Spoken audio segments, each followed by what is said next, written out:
advise on dietary changes, make suggestions for improving condition for something, recommend analysis, outline procedure for MRSA screening, remind patient of using compression stockings, discuss possible after effects of a surgery. So ഇവിടെയൊക്കെ നമ്മുടെ keywords എന്തൊക്കെയായിരിക്കും?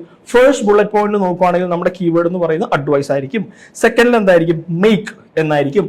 തേർഡിൽ എന്താ? Recommend എന്നായിരിക്കും. Fourth outline, fifth remind, six discuss. അപ്പൊ ഇതെന്താ ചെയ്യുക? ഇവിടെ നമുക്ക് advise, make, recommend, outline, remind, discuss എന്നൊക്കെയുള്ള സംഭവം കേൾക്കുമ്പോൾ തന്നെ അറിയാം നമ്മൾ പേഷ്യൻറ്റുമായിട്ട് സംസാരിക്കുകയാണ് ചെയ്യുന്നത്. സോ ഡിസ്കസ്, ഔട്ട്ലൈൻ, റിമൈൻഡ് എന്നൊക്കെ പറഞ്ഞു കഴിയുമ്പോൾ നമുക്ക് അവിടെ പേഷ്യൻറ്റിനോട് ഒരു ക്വസ്റ്റ്യൻ ചോദിക്കേണ്ട കാര്യമില്ല.